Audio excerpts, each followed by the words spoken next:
So what brings me here? I'm going to just read a paragraph and then go along with the PowerPoint.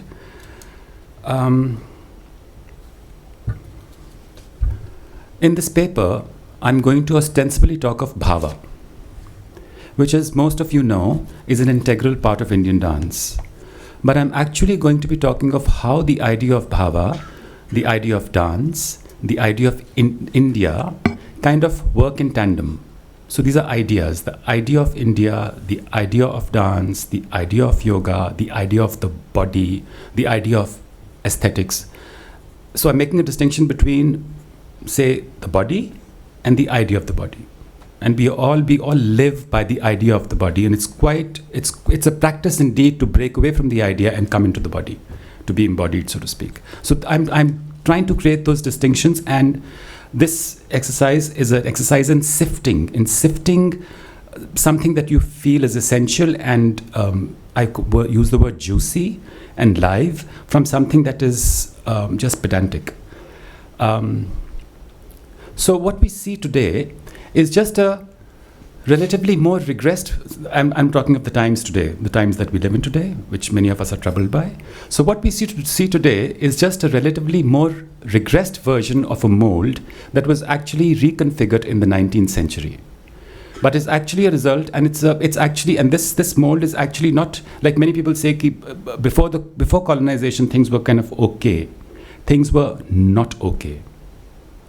So we can't just blame the colonizer for having messed up things for us, or having created these segregations and conflicts, because this has been happening at least for 1,000 years. And it's a very progressive course. So it's actually been happening for a millennium. It's a millennia-long conflict, and I'll talk to you about the conflict.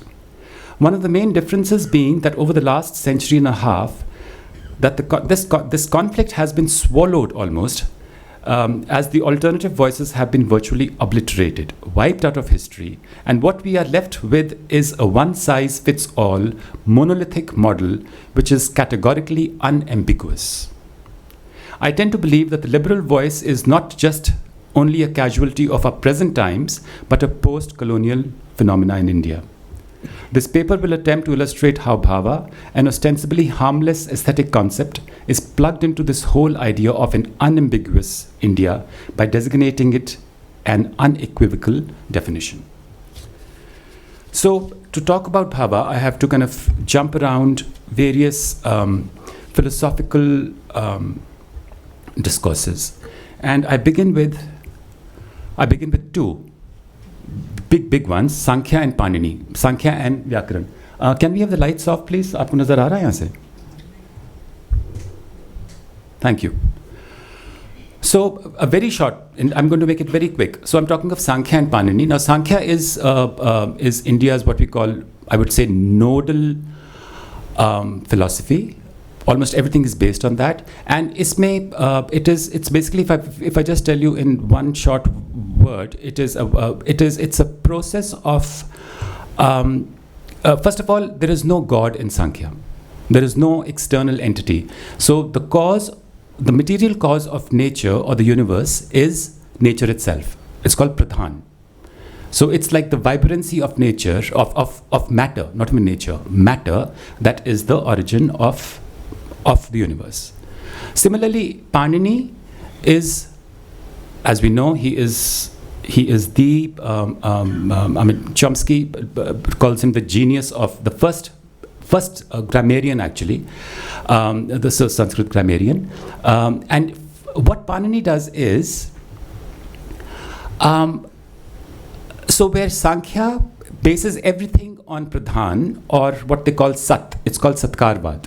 So Sat is not an idea here. Sat is literally Sat. It's like the smallest denominator of matter, which is vibrant.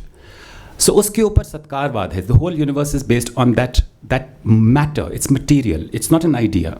Similarly, for Panini, he using his generative mathematical grammatical structure, according to him, the whole lexicon of Sanskrit language can be reduced to the phoneme bhu. So ek taraf bhu hai, ek taraf sat hai. And like bhu is a very, and as if you look at all the mantras, sat and bhu keep repeating themselves. Sat is material, lowest common denominator, jisme it has the seed of evolution. Bhu is the whole universe of words which has been reduced to bhu, and so these are generative.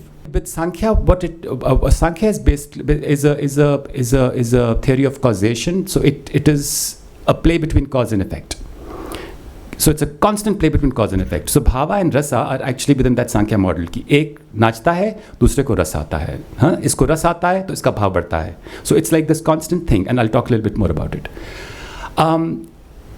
For Panini, if we just come to the bhu, now bhu he says is the most essential core phoneme, and if some of us know that bhu actually means it's translated as is, but it's actually isness. It's the isness of is. It is not categorical is. It is the isness, and there's this constant play between isness and is, जो है और जो जिसमें संभावना है. So this isness and is का जो play है, it keeps getting replicated in, so it is tat and tattva, shabd and shabdatva, ghata. The idea of they almost one of the most commonly cited example is that of ghada. So they say there's a pot and there's a potness, ghata and ghatatva. So there is a potness in the pot. And what attracts me to the pot, or what makes me identify with the pot, is the potness in the pot and the potness that is in me. So it is, if I am being drawn to the pot, it's the potness in me which says, I want the pot, I want to be the pot. So there is a potential.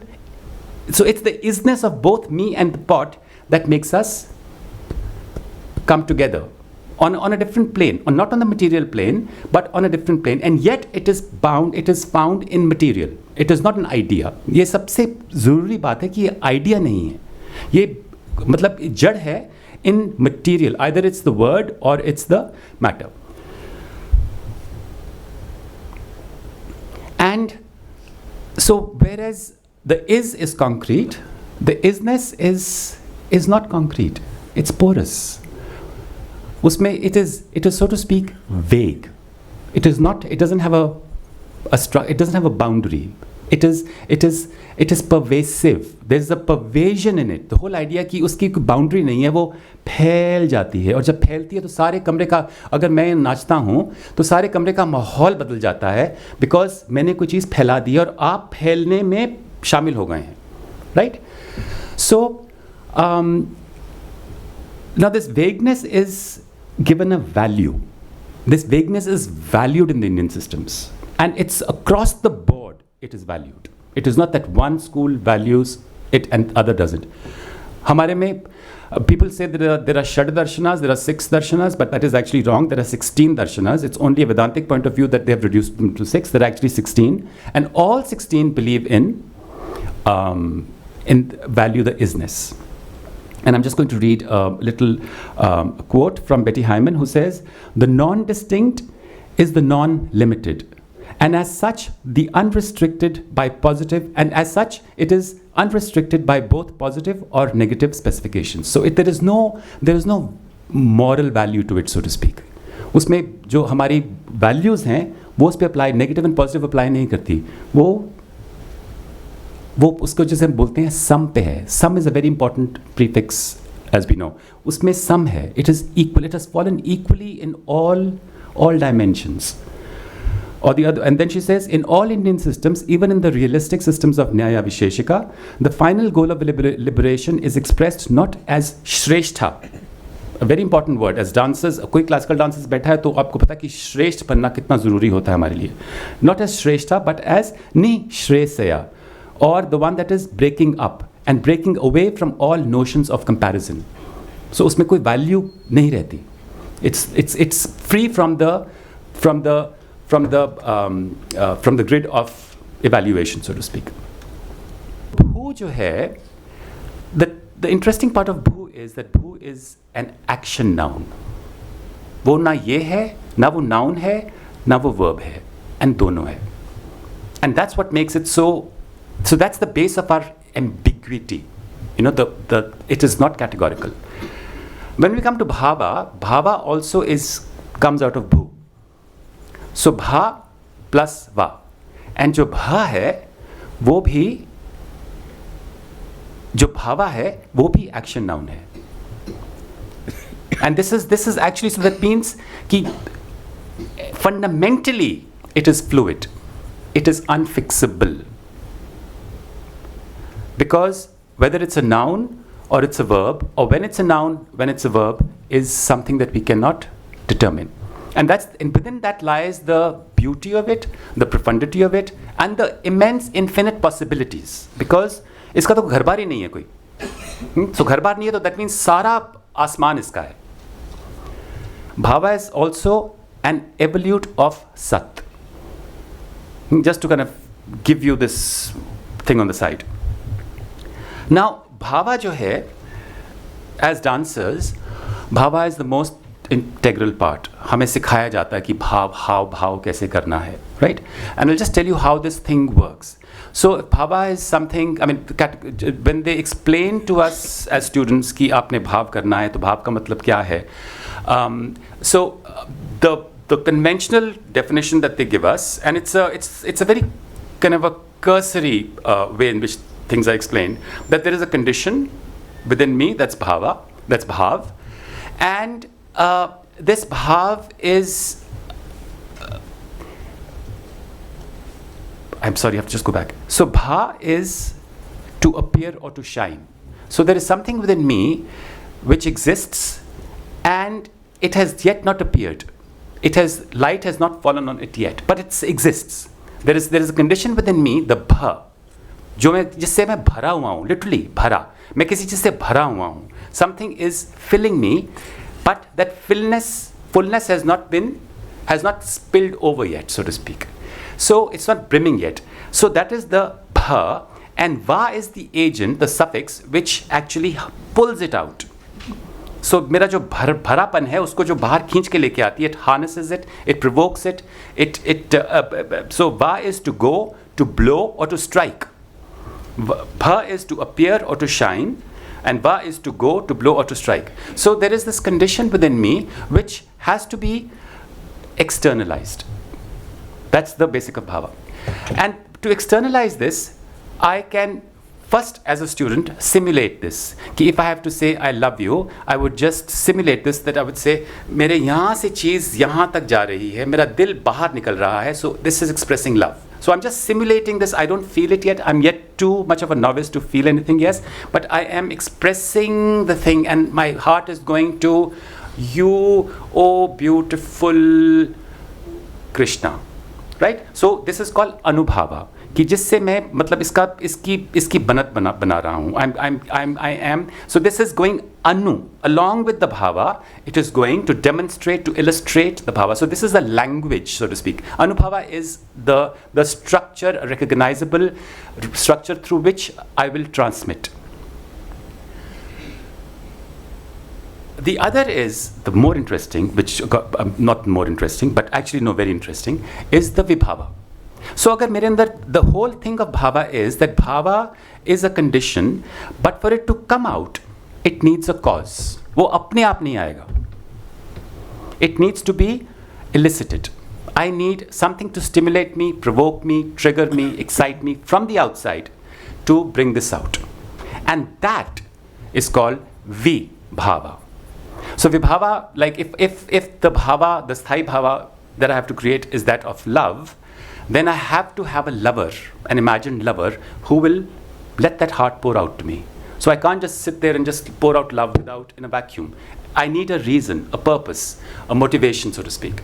So this V is pulling me out. Now the word, the prefix V is like Sanskrit पर जो भी चीज़ें हैं ना, prefixes, they are, it's almost like what it sounds, V. Like O is like something that goes up.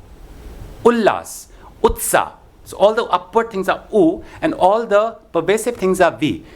Vikas, Viksit, Vichar. So jo bhi V hai, the minute you see the V, it is a phailao, it is pervasion. So V, the V bhava is that two things. A, it's going to stimulate me, and two, it's going to shatter me into pervasion. So I am concentrating my bhava to kind of concentrate on that one thing. I'm collecting all this together to take it out, and that is coming in and blowing me out. So there is this whole constant play of what we call संकोच and विकास. मैं संकोच करके उसको concentrate करके बाहर लेके जाता हूँ और फिश करके मुझे तितर-बितर कर देता है, और फिर मैं ये करता हूँ, बाहर जाता हूँ और फिश करके. So there is this play of the inside and the outside, where one, I am concentrating to channel everything in to express in the very precise communicative manner, and on the other hand, that is kind of making me pervasive. So the idea of V is to make me pervasive. So literally कि अगर, if I just demonstrate कि अगर मेरा विभाव है Krishna, and if I am saying my anubhav is, oh Krishna, I love you, and then that love is going to come and take over me. मैं मतलब अगर वो लव मिश्री है तो मेरे बदन में मिश्री घुल जाती है कि उसने आके मुझे वो चीज़ को फैला दिया है. And that is the magnifying of bhava. Yeah, but it is this play of, but I have to do that sankoch thing, concentrate on that thing, give it that power to expand me. So this is the constant play that is happening, and it's happening because there's an isness. Because, and this is, if that Krishna is a solid Krishna, it's not going to shatter me. That Krishna has to be a porous isness. So Rukmini Devi used to say, don't think of Krishna, think of Krishna-ness. कि मुझे Krishna-ness का असर हो जाता है, मेरे पे वो हावी हो, मेरे पे कृष्णा हावी नहीं होता, मेरे पे Krishna-ness हावी हो जाती है. And that is when रस आना शुरू होता है. So this thing of, and so the transmission happens on the plane of isness. It's extremely important that isness is protected, preserved, cultivated, nurtured. Isness is absolutely the bhumi. You know कैसे होता है, चित्त भूमि होती है, हमारी चित्त भूमि है, इसके ऊपर हम ट्रांसमिट करते हैं. And it's the isness that is the transmittive agent, that is the aestheticizing agent, so to speak. Within the 16 schools of thought that we've had, or I said all of them believe in this thing between is and isness, the play between is and isness. So like in Tantra they say, जो ब्रह्मंडे सो ही पिंडे, कि जो ब्रह्मंड में है वो ही पिंड में है. So that whatever is in the universe is in the body, right? So there is this macrocosm, microcosm. And there is a system of how do I negotiate this? How do I from the macrocosm come to the microcosm, and how do I go from the microcosm to the macrocosm? And they have different ways. So so everybody has, all the schools have a different way, and I'm just going to quickly read some of them out. So Sankhya has a process of distillation. How matter will be distilled from the sthul to the sukshma. The whole process is from gross to subtle, sthul to sukshma. How it will be distilled from, say, earth to come to Moola Prakriti. How nature will come to Moola Prakriti, the Moola, the essence of Prakriti. In yoga, it is the process of isolation or absorption, to be absorbed in nature, or Prakriti Laya, कि आपकी प्रकृति के अंदर लय हो गए, आप absorb हो गए, merge हो गए. In Vyakaran, it is the reduction through generative grammar, कि सब चीज़ तोड़ के आप भू पे आ गए.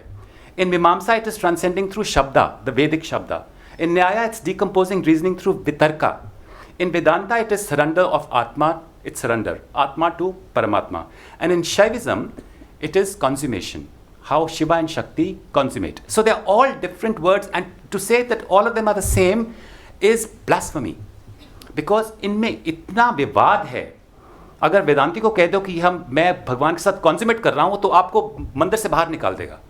So there is all this, there is intolerance between these schools, even though they sound kind of कि बात तो मोटी-मोटी एक ही कर रहे हैं, but मोटी-मोटी बात नहीं हो रही. Now the chakkar is that of all the schools, what we are left with today is the model of surrender. The Vedantic idea that Atma Paramatma का जो चक्कर है, I mean nobody knows of how prakriti laya or reduction through grammar or transcending through shabda or vitarka और even Shiv Shakti का जो विमर्श है या विश्रांति है, the concepts of Shaivism. So when I'm talking of the politics of what's going on, this is what's happening. So I've highlighted that one Vedanta surrender का जो model है वो हावी हो गया है हम सब पे. And the chakkar, the scandal, according to me, and I sometimes go hoarse repeating this again and again, that today yoga and dance have also come under Vedanta. You'll see Vedanta, Shivananda yoga schools. Now, categorically, Vedanta rejects yoga. Shankara categorically rejects yoga, Sankhya, Kapila. Right? और आजकल दोनों मिल गए हैं. So my biggest, when I say scandal, it's this, like how did this happen? That first of all, these are disparate schools. Two, the embodied practices of yoga and dance, जिसमें body ही medium है, they have come under the umbrella of a school which is categorically body abhorring, which is matter abhorring, which is matter dismissive. So so that means what I say is that this is the school that floats the idea of the body as the morally irresponsible body, or the body as a dirty body. And so अगर ये idea हमारे ऊपर हावी कर दिया गया है, that means हम body के साथ जितना करते रहें, the body will never be allowed to exceed the idea of the body that is imposed. So we are imprisoned in this idea. लगे रहो मुन्ना भाई, practice करते रहो, but हार के आप कुछ भी नहीं हो. So this is a very, so this is like, to me this is scandalous that we have given into it for some reason, and willingly, and we haven't questioned it.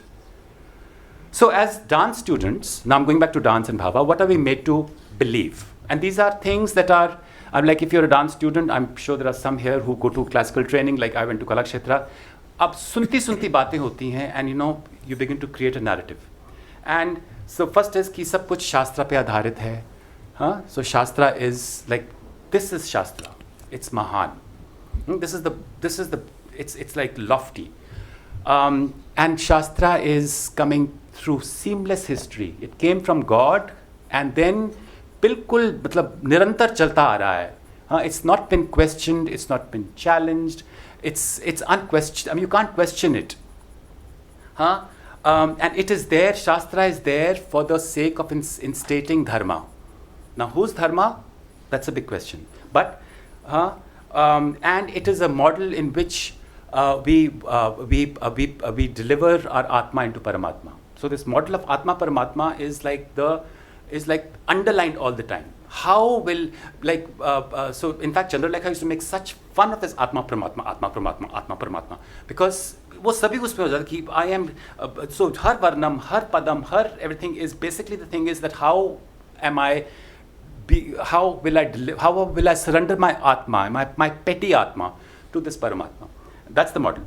And that Shastra is for the upliftment, instruction and edification of the unenlightened.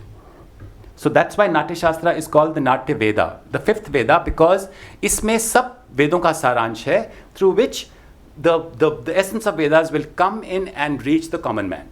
So that means if this is the narrative that you're hearing, up as a dancer, you begin to sit up straight and say, "Arey, I mean, you begin to have the sense of lofty pride, ki responsibility, like I'm the ambassador of culture, and I have to edify the people." So it gives you a mannerism, it gives you a voice, it gives you a stance, it gives you posturing. I mean, dancers are posturers, as we know.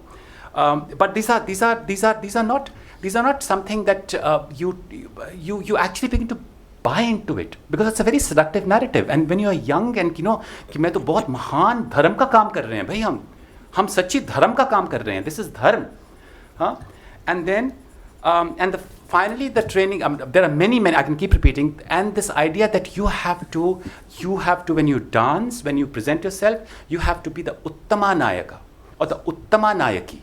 So uttama, so when you go कि आप खिड़खिड़ करके हंस नहीं सकते, आपने इतनी सी smile करनी है. So it's called, I mean, Navtej Shastra says smitam, and ati hasitam. So you can't go to ati hasitam, you can only go कि जब राधा हंसती है तो मुस्कुराती है, दांत नहीं दिखाती. So there are all these things that Uttama Nayika, and then you incorporate all those things into your personal life. Like if you see dancers, you can tell कि ये कहाँ किस school की पढ़ी हुई है या पढ़ा हुआ है. I mean the way they carry their saris, the way they use their voices, it's a conditioning, and it's a buying into a narrative, which to me is which not to me, it is उसकी धज्जियाँ उड़ गई हैं उस narrative की, उड़ जानी चाहिए. It's a bogus narrative, it's a construction, and what the other thing is that when they teach you, because this is an idea that you're talking about, there is no process. So when they teach Abhinaya, it is all based on hard believing. Believe hard and it will come to you. As though it is, so there is no process. It's just a matter of belief. If you're a good believer, then it will come to you. If you're a bad believer, you power. So there is this. I still have this image of my classmate, this poor Malayali Christian girl called Sophia, and Sophia is doing Varnam, and Sophia is standing there with this, and teacher is saying, "Enna Sophie, Krishna Nenchingo ma, Krishna Nenchingo. Think of Krishna, remember Krishna." And Sophie is trying very hard to think of Krishna, and Krishna is not coming. And this thing is, no. What I'm trying to say is, you see this on stage all the time, where people are trying to simulate, where people are dancers are trying to, as though as though bhava can be induced. कि मैं इस भाव को induce कर लूँगी, and then they go excessive and overboard, and they kind of go into kind of fake trances on stage. What I'm trying to say is this idea of as though bhav can be induced. Bhav is not induction. Bhav is a process. The thing, my somatic practice is that I move, and that movement मेरे बदन के अंदर एक ऐसी मिश्री घोल देती है कि मुझे अपने आप भाव आ जाता है. And it's not an idea, it's a product, it's a secretion within my body, and it's a physical material juice which gives me feeling, and I give it to you, and you give it back to me. So it's at that level. So the biggest debate that is completely silenced is whether bhava is a noun or a verb. मतलब ये fundamentally it is unstable. अगर जो चीज़ fundamentally unstable है, उसको आप धड़ल्ले से कह रहे हो कि this is the word of God and this is the shastra and it is for such and such and such and such a thing, it is for instruction, it is for edification, it is lofty. So you buy into just, it's a very myopic one sided vision. So I'll just kind of quickly name a few important debates which I feel influence bhava. So the first is bhava, whether it's a noun or a proverb. But not proverb, a verb. Whether performance is reflexive or instructive. So अभी तक जो हमें बताया गया कि हम instruct कर रहे हैं, कि हम जो भी करते हैं आपके भले के लिए करते हैं. But I also dance, there's a whole other school which has been completely silenced, which is self-reflexive. I do it to recognize, I'm going into finding myself. I'm dancing for you. I'm making my most private being most public, but it's incidental that you are here, but मुझे तो भैया घर जाना है, मैं आप ही के सामने घर जा सकता हूँ. Yeah? Then within philosophy, of course, there is the Advait and Dvait, the Bhed, Abhed and Bhed Abhed. ये भेद अभेद जो है भूल गए हैं कि there's also a category of that complete liminality where there's a differentiation and indifferentiation, and between there is one where is differentiated / उनमें दोनों हैं. So भेद है, अभेद है, and भेद अभेद है. So these are three, and there are, by the way, there are more than these. There are 7-8 of these categories. Within linguistics, a very, very, very important debate that happens is whether the word and the referent are identical or not. It pertains to bhava very, कि अगर मैं gesture कर रहा हूँ या word कर रहा हूँ, whether that word and meaning are identical or not. There are some schools that say they're not. There are some schools that say they are. And I'm going to talk about, and I am of the votary that they are, because if I have to abstract something, I have to abstract something which is already concrete. For abstraction, I need something concrete to be able to destroy or percolate it or dissolve it, and I'll talk about that. And again, within poetics, which we'll also talk about, whether poetics or poetry should be literal or abstract. So these are not minor, these are major debates, and all of them affect bhava.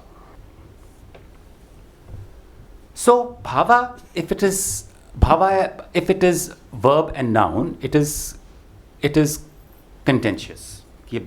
Huh? So now I'm going to go into the nitty-gritty of bhav, ki bhav cheez kya hai.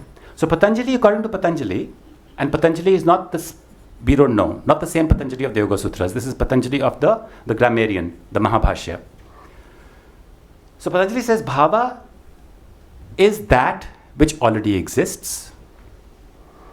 Bhavanam bhavaha. Something that comes into being, bhavateti bhavaha. Or something that is brought into being. Bhavayate sa yaha bhavaha iti.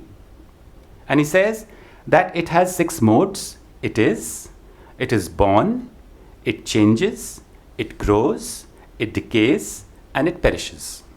So for him it is a verb, because it is going through all these processes. But this is important, ki it comes into being. So it comes into being, there's a volition to it. It अपने आप उभरता है. ये बहुत important चीज़ है to understand, खास करके आज के संदर्भ में, that there is bhava that does not need to be provoked, that doesn't need an other. It is autonomous, it has volition of its own. And then there is bhava, bhavyati sa ya bhavaha iti, which has to be brought into being. उसके लिए अनुभव भी चाहिए, उसके लिए विभाव भी चाहिए. So it has to be orchestrated and culled out. So it rises on its own, and it is pulled out. The thing that excites me today, called the Sphota theory of Bhatrihari.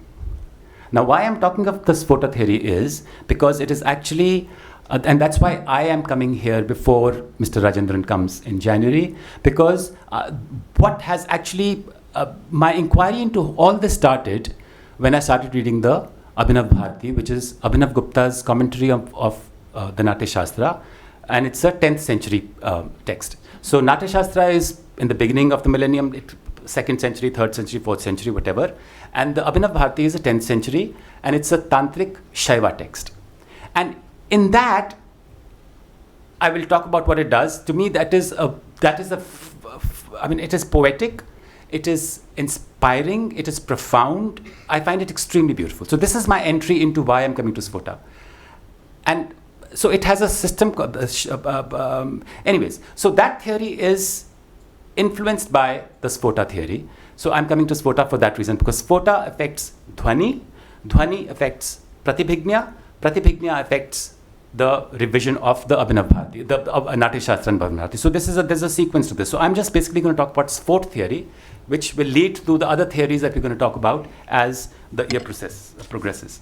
So according to Bhatrihari, Bhatrihari is a grammarian, 4th century AD. He is, you would say there's Panini, 3rd century BC, Patanjali around the turn 1st century AD, BC, I don't know, and then Bhatrihari on the 4th century. And they're all kind of following, one is building upon the other, and Bhatrihari is coming into something very exciting for me. So, Sphot, when I say Sphot, इसमें Sphot का मतलब आप जानते हैं explosion. There's an explosive quality to it. Sphot हो गया. So it's the theory of Sphot. The Sanskrit English Dictionary by S.V. Apte defines Sphot as breaking forth, bursting or disclosure, and 2, the idea which bursts out or flashes on the mind when a sound is uttered. कि आपने कुछ बोला तो पंग मेरी बत्ती जल गई. It's like something. So according to him, the cognition is a flash. So that is the whole idea of this, that cognition is not like a word-to-word joining of meaning, but it happens in a flash. And I'll come to this a little bit more as we go along. So according to Bhatrihari, and he also kind of, it's a theory of cognition which relies on the sentence as opposed to just a single word. So according to Bhatrihari, man does not speak in individual words. Thus meaning lies in the sentence made up of words strung in a grammatical sequence.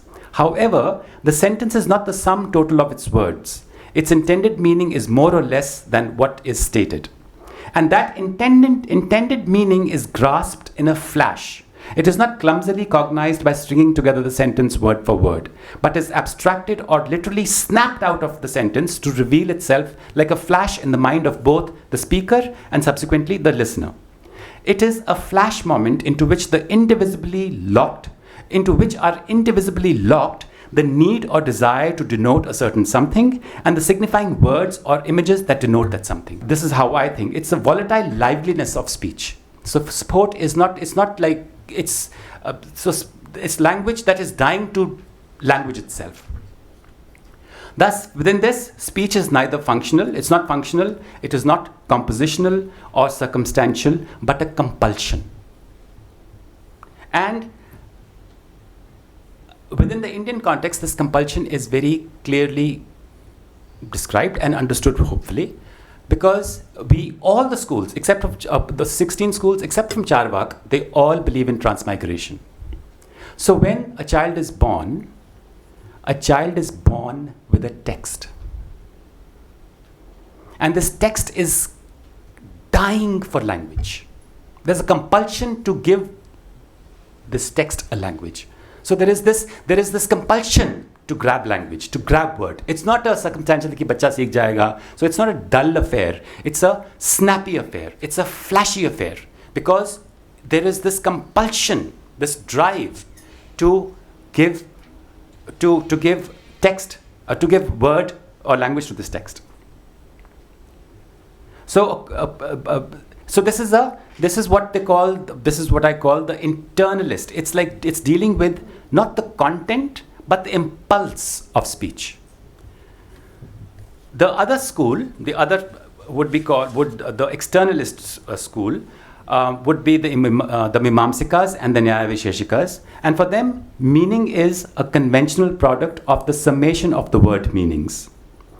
They claim that the young child learns language by observing the use of words by grown-ups until the meaning of each individual word is understood.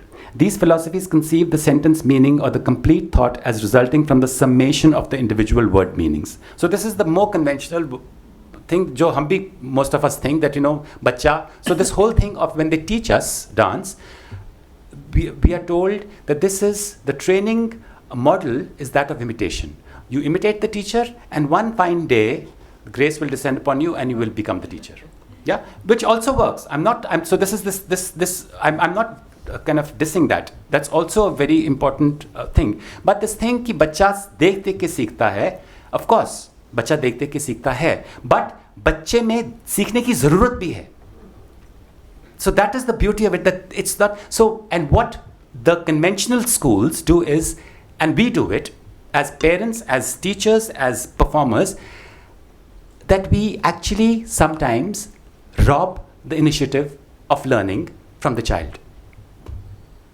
Coming to grammar, coming to Bhatrihari. So Bhatrihari, they're all talking of processes that will distill matter, that will distill something that is gross to subtle. So within Sankhya it is, how do I distill matter into essence or spirit? So you've got the drift. So there's whole thing of distillation, percolation that's happening. But for Bhatrihari, so these distillations processes, like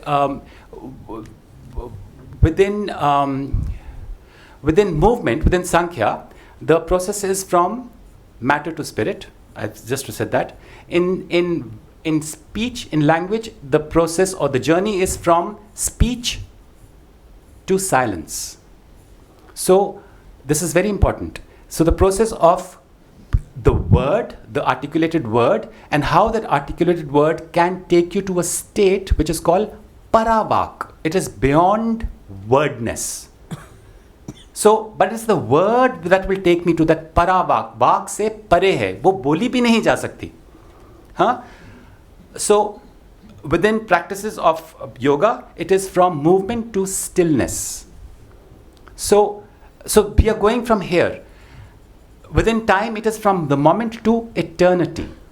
So this thing, there are these, and all these schools are making these practices of transitions. And for Bhatrihari, what is eternal is grammar.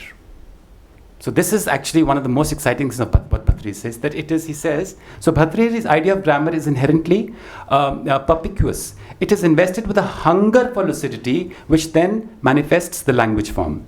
Or Bhatrihari is not only concerned with grammar in the formal sense, but also is determined to show that grammar is embedded in the structure of human consciousness. That we come with not only with the compulsion to speak, but we come with a compulsion to structure. Because our texts are time bound, and grammar works within time. There's a past, there's a present tense. So इसमें time का भी time इसके अंदर है. So it is not just the compulsion to speak, but the compulsion to, because we have the history of time in us as well. So grammar is that eternity. I get goosebumps when I say this. Grammar is what is eternal. So उसके ऊपर आप कोई सी language लगा सकते हो. Any language you can fit upon that. But it's the compulsion to grammatically structure, so that I can place whatever I say, I can place it in time. कि ये कल हुआ था, ये तब हुआ था, ये उसका असर आज हो रहा है. So it's not just the word, it is within a grammatical structure of time. So Spota, this is the theory which then leads to, as I said, it influences and inspires Anandavardhana, who's the founder of the Dhwani theory of poetics, which Mr. Rajendran will talk about. And then comes the Prathibhya, which I will touch about very little.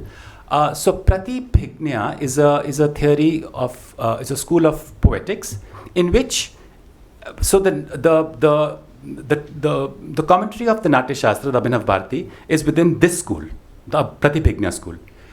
So as opposed to the instructive Navtej Shastra, the Prathibhya is a philosophy which says that the purpose of aesthetics or poetics is that when I see something, I don't just see something, but I see it, and while I'm seeing it, I begin to recall, and it's not catharsis, by the way. It's not at all catharsis. So because when I'm seeing a performance which is delving or which is celebrating isness, I begin to get reminded of my isness, and then I begin to almost stop seeing, but reflecting and remembering. So it is a theory of recognition, bhignya, pratibhignya, prati-abhignya, remembering that already was there, that already is there. So it is the theory that when the performer is, but that recognition at that level doesn't happen when the performer is trying to instruct you. Because अगर performer चौक लेके आपको सिखा रहा है, तो वो insight, वो प्रज्ञा नहीं होगी. जब performer अपने आप में मगन है, it's in that maganness, in the absorption of the performance, that you have the license and the possibility and the freedom to get absorbed in your own self and say, ये तो मेरी बात. There is this thing कि, and then you begin to cry, you begin to kind of get goosebumps. These are things that happen to all of us when we see inspired performances. So that is the theory of Prathibhignya, where the performance is not instructive, but the performer is being self-reflexive. And so out of this self-reflexive theory comes Shantras. Now, I'll end with hopefully this. The Navtej Shastra gives us 8 bhavas and 8 rasas. So according to the Navtej Shastra, there is a bhava. So it's between that cause and effect thing that we're talking about. So there are 8 causes and there are 8 effects. So there is Shringhar, there's Hasya, there is Raudra, there is all these emotions, and I display those emotions and you feel a corresponding emotion. So I do something comic, you laugh. I do something tragic, you cry. Yeah. So this is there's a thing of correspondence, and most of, like, we go to see a film and stuff, we see a comedy, we come out laughing, we see a tragedy, we come out crying. This is that model. It's a direct relationship. With Shanta, so Shanta is, now we know as Navarasas, right? Nobody calls them Ashtarasas. Everybody's heard Navarasas. Nobody, because they're actually, Navtej Shastra is Ashtarasa. It is Abhinav Bharati which makes it Navarasa. And the Navarasa is, the ninth rasa is Shanta or tranquil. Now, what is very important to realize is that Shanta is not just one more addition to the 8. It's not just like, ek aur laga diya. The minute Shanta comes into it, it completely topples the cart. It completely radicalizes the whole project of aesthetics. It is the same thing that happens to mathematics when 0 comes into it. So it's literally the same thing when 0, and I get goosebumps again. This is historically they're very close. 0 is 5th century. Abhinav Gupta is this thing starting about the same time and then culminates in the 8th, 9th century. So it's like when the 0 comes into mathematics, mathematics does not stay there. Mathematics is radicalized. Not only mathematics, astronomy. Even the Vedas have to be configured, literally, when that 0 thing comes. Or when they... So, Shantarasa is that. It radicalizes it. Because it has broken that externalist, only externalist model of projection. It has given us a... So, to me, there are performances which are externalist and there are performances which are potentially internalist. To me, within Bharatanatyam, a padam or a thumri are internalist. आप एक ही haiku phrase को लेके दोबारा गाई जा रहे हो, and while you are singing it, you are exploring your own being, your own body, and you're not educating. To instruct would be a very cheap, very trite occupation at that point. You don't want to be even bothered कि उसको समझ आ रहा है कि नहीं आ रहा, right Vidya? Because you want to somehow stir that in your body कि आपकी ऐसे करके आवाज निकले. Because you are trying to scoop your insides to create that one deflection of sound. And to me, it is categorically Abhinav Gupta, Abhinav Bharati, Shantarasa that starts this whole new, it opens up a whole new field in performance. And I feel this whole dance of the Devadasi and the Tavaif and the Pleasure Woman is because of Abhinav Gupta. It is not a Navtej Shastra. It is Navtej Shastra. Navtej Shastra is too codified. It's too moral to allow this liminality. So that is why it radicalizes. I just want to end with a quote from a very important scholar, Reneroli, who talks of. But before I do that, I also want to say something else. So this whole thing of recognition, this Prathibhya, remember, I hope you know what Gya is, like Abhigyana Shakuntalam. Shakuntala who recalls and recollects, Abhigya, recalling. So it is the Shantarasa of, Shantarasa falls into this, like when you go into Shanta, that's when you begin to get that recall. And it is very similar to the Sankhya model, which is very difficult to understand just, when you're being told this, that consciousness desires to see itself. The Purusha jo hai, usme ichha hai ki main apne aap ko dekhun. So this thing of me seeing me, consciousness seeing me, is within the realm of this Shanta.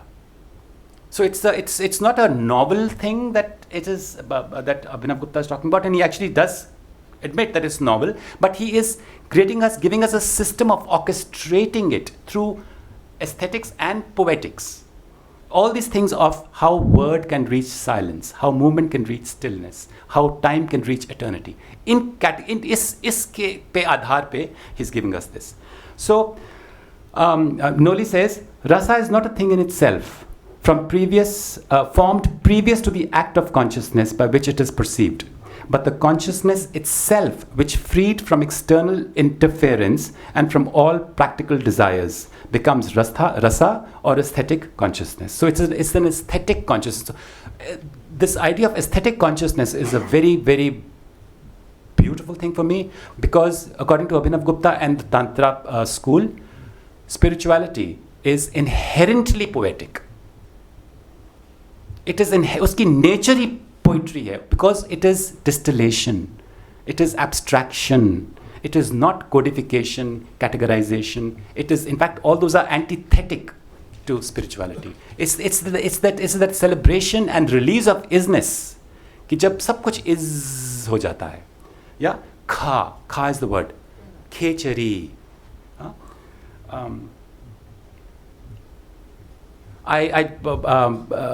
Bhatrihari is very often compared to Wittgenstein, and so they're both talking about the same thing. And Wittgenstein says about Spota, I'm sorry, this is coming at the end, that when he talks of language, the philosophy of language, this is in his philosophical investigations, he's talking about, but isn't it our meaning it?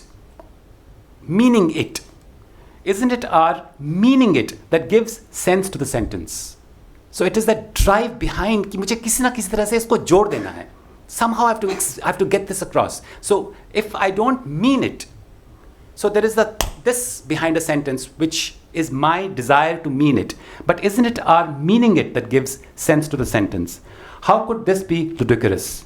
It is as if it were a dream of our language. So this compulsion is the dream, it's a dream of our language. It is that what makes me dream. So I just want to end with one little sutra from the Shiva Sutras, because we are talking of not the content but the drive behind in language, according to all these people, which it's that push that makes me dream up a language. So language is a dream. So that is what it is poetry. If I'm told you have to dream, but you dream in words that you already know. And this is what the conventional school says. Dream, but dream in terms that you already know. कि जो शब्द सबको समझ आ जाए, उसी ये चार शब्द हैं, इनों में dream करो. So it is like it kills the joy of dreaming. But this is dreaming, which is sanctioned dreaming, but within a very sophisticated structure. And that's why they say poetics, spirituality is poetic. A similar thing, we recently studied the Shiva Sutras, and one of the Shiva Sutra slokas is it is the crowning sutra of the finest upaya, so to speak, Shambhav upaya, and it says Mahahridaya nusandhanam mantra viryanubhava.